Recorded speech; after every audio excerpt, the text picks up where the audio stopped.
Well, that's not good. Hello and welcome back to the boat shed. In today's video, part 2, making some molds and fiberglass parts to rehouse these solid glass deck prisms into the deck of this boat right here, so stick around. In case you're new here, my name is John and this boat here is Antidote. Now I am not a pro boat builder, I'm an engineer and a sailor with the dream of fixing up this old boat to go sail around the world someday. Now I've got a lot of work to do first. Last time we were working on a new mold for some fiberglass parts for those deck prisms. Let's go see how that's coming along. So this is more or less where we left off last time. So the mold here is almost ready to go, and what you're looking at is the glass prism and the trim ring, except upside down as it will be on the deck. So the idea now is going to be to put some fiberglass over all of this, conform to all these shapes, and then pull this off and I'll have a deck prism mold that I can plop down on the deck. Before we can put some glass on this, several of you had pointed out in the comments that, even with wax and all that, glass will still probably find its way to bond to this, and I totally agree. So we're going to put a primer over this. You could also use like gel coat, but we're going to be using the Durotech 707. This is a primer that is specifically designed for mold making. So it sprays on, it's a polyester catalyzed product. It's going to stink up this whole room, and it's going to put a really nice finish on this. It goes on quite thick, and it's sandable. You can even polish it out to a mirror shine if you want a really nice part. A little overkill for what we're doing here. We'll get this part prepped for paint here in just a minute, and that's going to mainly involve a quick acetone wipe, and then this product can either be brush, rolled, or sprayed on. Now we're probably going to go with the sprayer because I just finished getting all the shop air set up in here. Now, you might remember if you've watched this channel for some time that we had a catastrophic failure in the shop here, and we ended up flooding the whole space from a frozen pipe last winter. So that was just about this time last year. Right before that happened, I had almost finished putting the shop area and all the air lines and everything, and I had to take it all down. So it was very demoralizing, and we finally have it all back up. So that's what I was working on at the beginning of this week. And so I thought I'd give you a quick tour of the airline setup in the shop in case you're interested in that. And then we're gonna get started getting ready to spray this stuff on using that new system. Check it out. Let's start with the heart of the system, the air compressor, and that lives in the workshop side. This is the Cass 80-gallon air compressor. This thing is a total monster. It has the 2-stage compression, a 5-horsepower motor, 175 PSI tank, holds a lot of air at a lot of pressure, so it's great for what we're doing here. Is it more than we need? Yes, of course, but it's assembled with pride in the USA. So when a friend of mine was moving and wanted to not take this with him, I said, I will take that off your hands. So it's a really cool unit. It's about 450 odd pounds, I believe. So moving it in here was a complete nightmare. This is probably like a roll up your sleeves occasion here. All right. Okay, so I had a little help.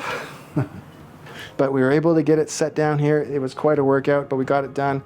And you see I've mounted it on some rubber feet, and that helps to isolate it, and it just allows it a little bit of movement, so all those parts running around vibrating, it just doesn't shake the whole place too bad. It's a great machine, and I'm happy to have it. So coming out of the tank, we have a cutoff switch and then a quick little drop to collect condensation. Moving up to this flexible hydraulic line, which just helps uncouple the machine, lets it vibrate and move around a little bit without flexing into the wall. And then we transition to the hard pipe setup and all the feed lines into the shop. You might be able to see that it's sloped at 1/4 inch per foot, and that is just to keep any moisture that collects in there running down towards one of those traps that I can eventually drain off. So why did I select black iron? It's not my first choice. I would prefer something like copper perhaps, but the iron is super durable, which is great. So when you're flinging things around in here, you don't have to worry about severing an airline. The plastic or rubber is certainly a lot cheaper, but because they're insulators, they don't do a good job of pulling the moisture out of the system. And that's something that I really like to focus on. So the iron is a bit of a trade-off because it does rust once it starts to get that moisture in it, but it works pretty well to capture that with filters. Now, the one thing I hate about the black iron pipe is those tapered threads are a total nightmare, and they tend to either let you align the parts or you can have them tight and not leaking. It's sometimes hard to get both of those together, but a really good pipe sealant does tend to help, and the system came out pretty good, just a few small pinhole leaks here and there, but overall, I'm pretty happy with it.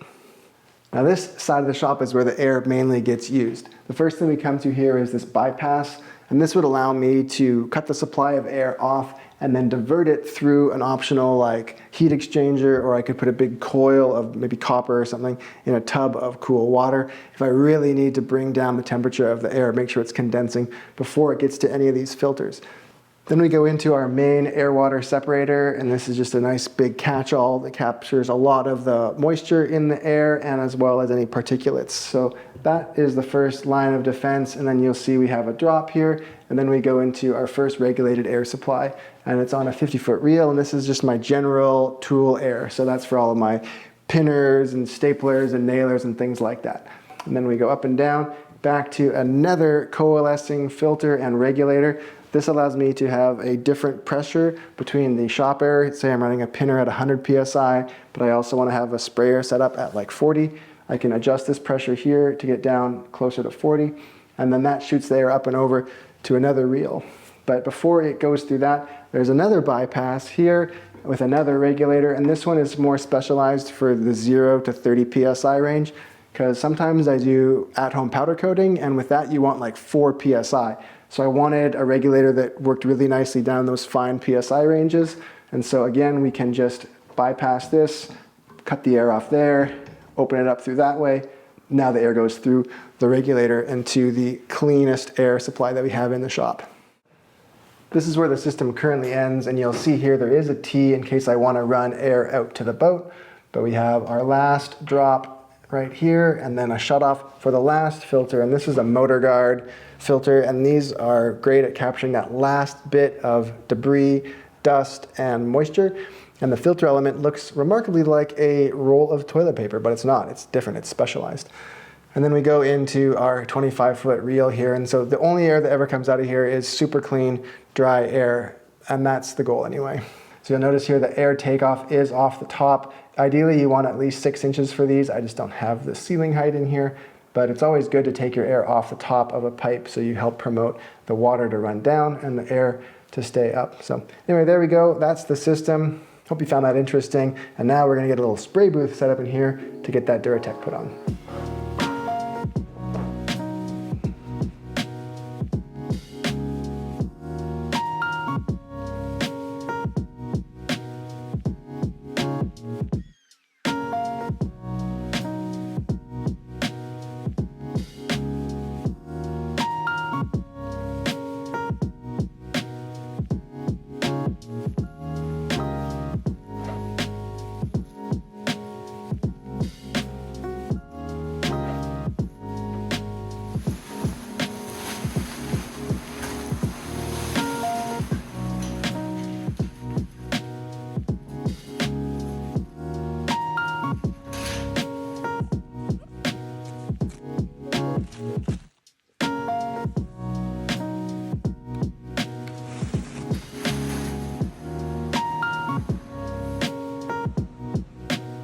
And with that, we should be ready now to start spraying this coat of Duratec onto that mold. We have a window open to bring fresh air in.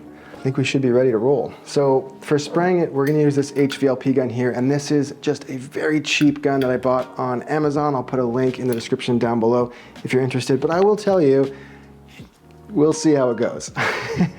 What I liked about it was that it came with several different tip arrangements. It goes from 1.4 to 2.4, I think, and this is a 2.0 that's in here right now, which is what they recommend. So it's a big open tip. It's bigger than what you usually get if you go to like some of the cheaper hardware stores around to get a gun. And it has adjustments for a lot of things, but I have no idea how it's gonna work. So we're gonna put the Duratec in, we're gonna lay out a fan and see if it looks good. We have about 20 minutes from when we catalyze this with the MEKP. We're gonna go with about 2%. So the clock will be ticking, so to speak. So we'll see, hopefully it works out well. We'll see. Here we go.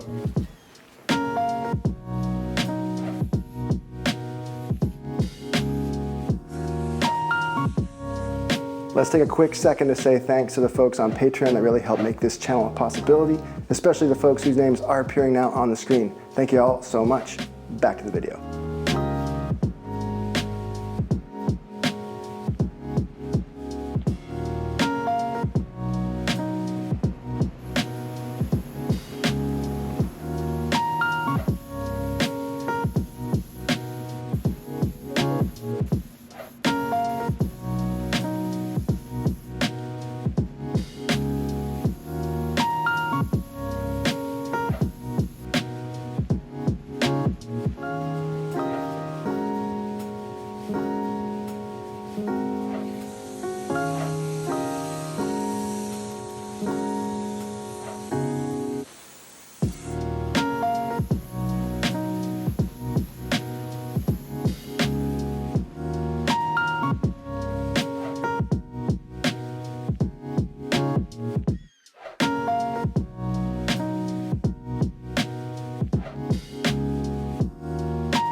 All right, well, let's see how that comes out. I think we've got about 20 mils on there, and I was aiming between 20 to 40. So I'm on the low side, but I'm not really loving the way that gun is working. It's not spitting the product out very nicely. It's coming out really spattery and lumpy. So I see a couple of fisheyes or pinholes popping up as well. So I think we're just gonna leave it for tonight, see how it comes out in the morning, hope for the best.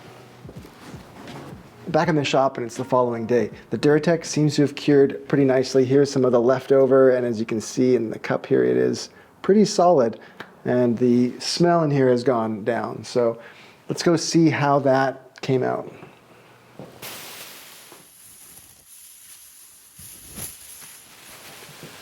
Well, overall, I'd say it's looking pretty good. It's definitely acceptable. There is a bit of orange peel, and I'm not sure what to expect because I've never used this product before. It is very thick, so some of that's probably unavoidable, and it does require sanding. It's supposed to sand really well. Now I have a couple of little fish eyes or pinholes. That could be because I didn't wipe the material down well enough before we started, or perhaps I even introduced them to the paint through the gun itself. This thing, I'm really not sure how I feel about it, to be honest. It was really cheap. When I received it, it was full of grease and oil. And so I had to first clean it up, and you can see here the acetone was just turning orange as I was cleaning all these parts up. And although I ran a bunch of it through the gun, I'm not sure if I was able to get all that grease out. So it could be that some of it got transferred onto the part through the gun itself. Also the air cap, there was a bunch of holes that didn't look like they were drilled very well. So this is definitely a case of you get what you pay for $35. It is a lot of gun, but it just doesn't really work that great. So we'll have the link in the comments down below, and that might just be so that you can avoid it for yourself and find something that works a little bit better. Now, we're gonna need to fix up these little pinholes, I think, because we can't leave them there. So what we'll do now is try to do a little spot fix. We'll see if we can just prep those little tiny spots, mix up a bit of hardened material, and just add those before we do a sand on this whole thing. So let's give that a try. So the proper way to fix this is probably to fill those holes with some sort of filler and then respray the whole surface. And we're gonna try to cheat here a little bit.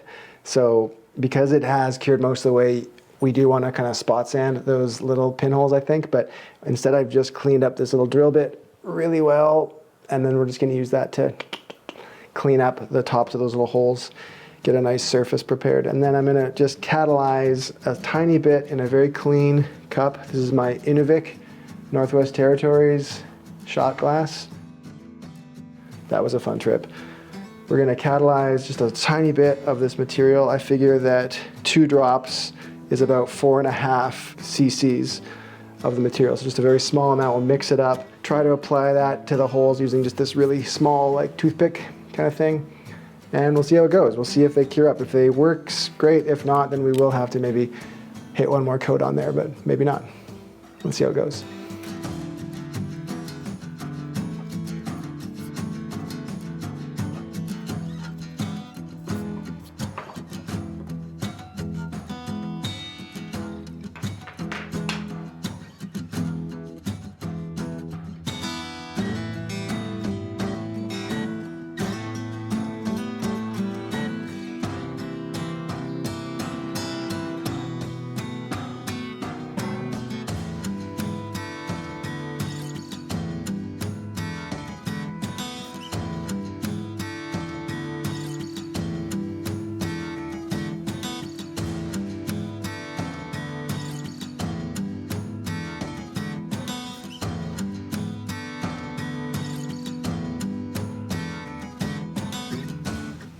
We'll leave those now to skin over and see if they harden up, and maybe we get away with this little cheater repair here. This is the leftovers. We'll put that there so we can keep an eye on everything, and we'll see how it does.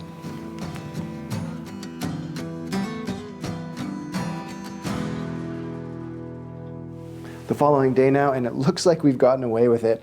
The repairs are almost flush over here, and then this one's a little bit proud, but we can knock that down. And it looks like the material, has fully catalyzed, so it's nice and hard, and that tells us that the mix was appropriate for that small little batch. That's great. Next step will be to sand this down a little bit, and we don't need a mirror finish. We just want to get it smooth enough that it'll release from the mold, because all of these surfaces will be painted later or laminated back onto. And hopefully we don't bust through anywhere. If we do, we might have to spray one more light coat, and I have a secret weapon from a friend in case that happens, but we'll see how it goes. Let's get started.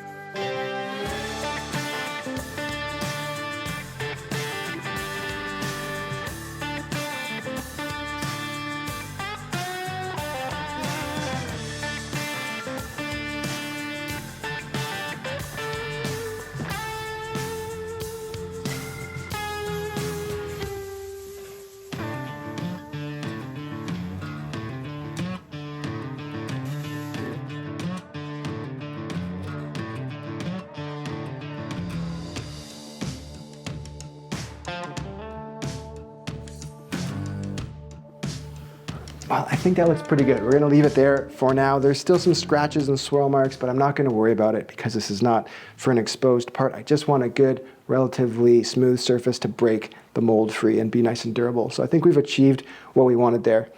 Now, to get this to release, we're gonna use a two-part system. We'll start with the Pardal number 2 paste wax, and this is gonna be applied in 4 to 5 layers, one at a time on, and then wipe off like the Karate Kid. Wax on, wax off. Wax on, wax off. That should hopefully give us a great foundation to then put on a layer of PVA. We'll do a mist coat and then 2 heavier kind of flow coats to get a couple mils built up of that, which should together release this new part once it's all put together with glass. So let's keep going on that, and hopefully we can get some glass on here real soon. One more quick thing before we do that. You'll notice there are a few spots where I got a little bit thin on the Duratec. I even broke through on some corners, which is super easy to do. And if I was really playing by the book, I would respray this and sand it over again. But for this part, it's probably not necessary. I might get a little bit of surface variation where I broke through. We're gonna sand all those anyway. And then there could be higher likelihood of it bonding to some of those areas with the glass. So the wax and the PVA should hopefully alleviate all of that. Here we go, and if you're enjoying the video so far, I'd love it if you'd hit that like button for me right down there. Let's get going.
That's 2 coats now of the PVA, completely dried, and it looks pretty good.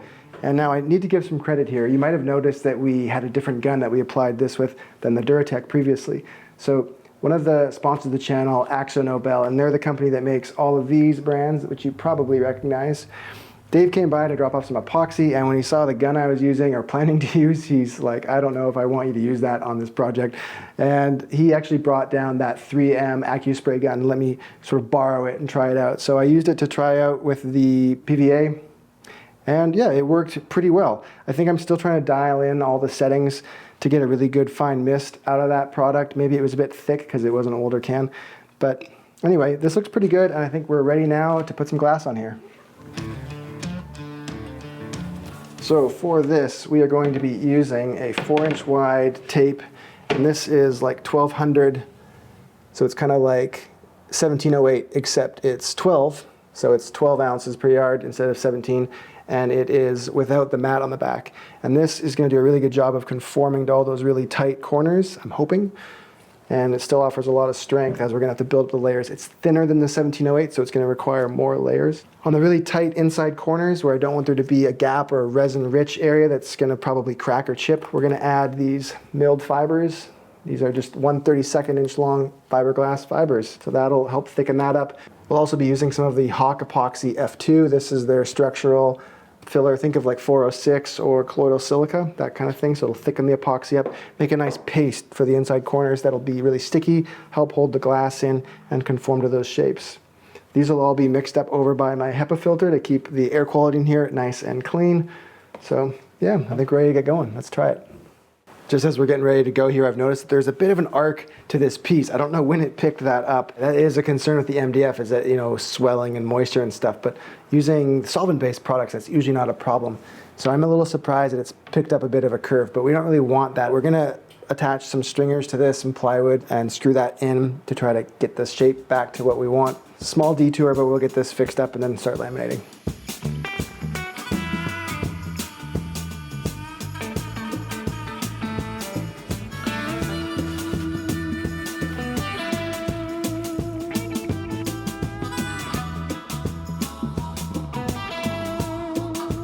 Back in business now with the mold, we've got some bracing along the structure to kind of hold its shape a lot better. And although that's something I was planning on doing before trying to release the mold, I didn't anticipate that it would change shape beforehand. So anyway, that's a lesson learned. Perhaps next time if I build something, it'll have a base that is much more stout and inflexible so that it won't lose its shape.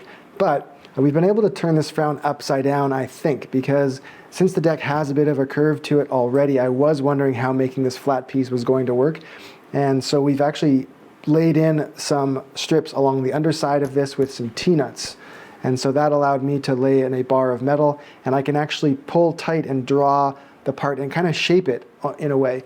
So I've been able to flatten it out back the way that it's supposed to be, and also add a little bit of a curve to it so that when it sits on the deck, hopefully it will take the shape of the deck better.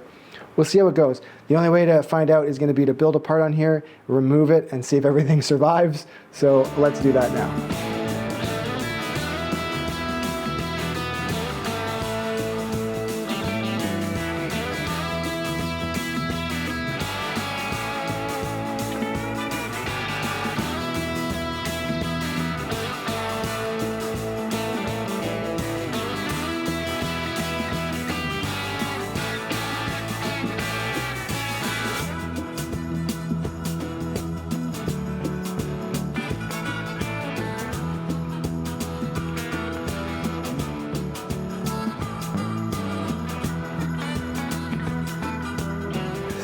So this is not going according to plan. After working on about 2 layers of the 1200, trying to get this fit to all the tight corners, I'm thinking to myself, this is probably not going to work, and maybe this part is a better candidate for resin infusion. I was thinking to myself, I'm probably going to have to start over on this part with a new process, but before I threw in the towel there, I decided to, as usual, throw a bag over this, see if I could pull this down and get all the fibers compacted and in place. Now, just as I was finishing this open mold up and getting the vacuum bag down, my little sample of the resin that I had just poured was starting to turn into jelly. It's totally hard now. So we can open this up and see. Now, I did start this with polyester resin, which I had lying around the shop, and that would have allowed me to start with some CSM, which maybe would have conformed better, but at some point I would have needed to switch to the 1200, and it just doesn't like to take these hard corners. And polyester resin seems to be less sticky than the epoxy, even just at a baseline. And so even though I mixed in some thickeners to try to get it to be more sticky and hold the glass, it just really wasn't working very well. And then with the polyester, you have that shorter open window time, like 20 minutes, whereas with epoxy, you can have several hours. So maybe we need to switch back to epoxy. Let's open this up and see how it actually looks. We're gonna pull the part off. It's only 2 layers, so it's certainly not done. We are gonna decide if we're gonna try and keep going with it, invest more time into it, or start over, have to re-prepare the molds and start over. So hopefully it separates, the mold stays intact, or the last couple of weeks will be sort of a big failure. But I guess it's only a failure if you don't learn something. So at least we're there. Okay, let's open this up.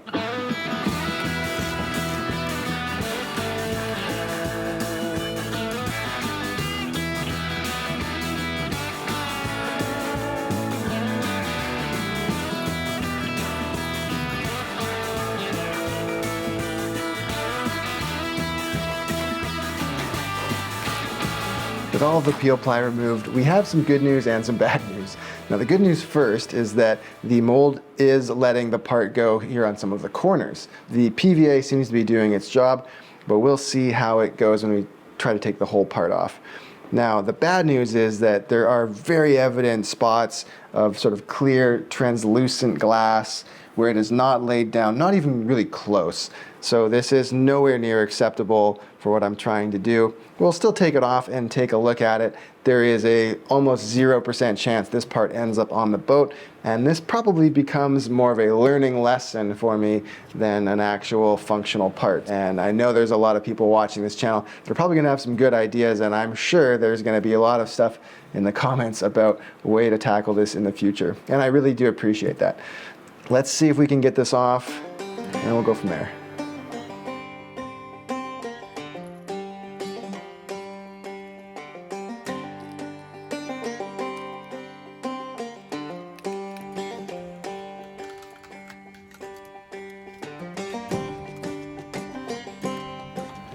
So the center is definitely more attached than the rest. There is a draft angle to all that, so it should let go, but well, we'll see. Never done this before.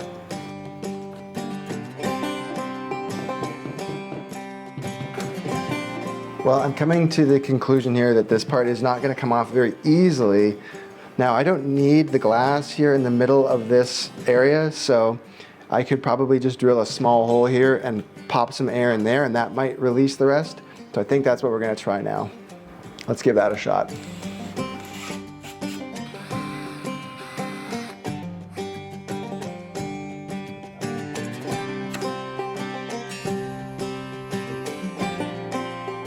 Well, although today is a little disappointing in that the glass didn't go on quite the way I wanted, I don't have this fully built out, I'm actually pretty happy with the way this is turning out. And the inside corners look really good. The part has the right shape to it. And I think this is a really good test run. So we'll work on the process, getting it dialed in, and we should get a really good result, I think, in the end. The glass fits in here nicely with appropriate gaps for the sealant. The trim ring slides in, really good fit. So I think it's gonna be a nice system once we get it dialed in. That's all that we're gonna have time for today. And although it's a little disappointing for me, the ending of this video is not exactly how I planned it. I think we're on a good track here. And as I said before, it's only a failure if you don't learn something. So I think we're moving in the right direction. If you're new to the channel and you wanna get caught up from the very beginning, you can check out this playlist over here. And if you'd like to subscribe for more of this content in your feed, the button is right there. See y'all next time. So let's just see if we can, no, I was just curious. I didn't think that was gonna work. Stick around.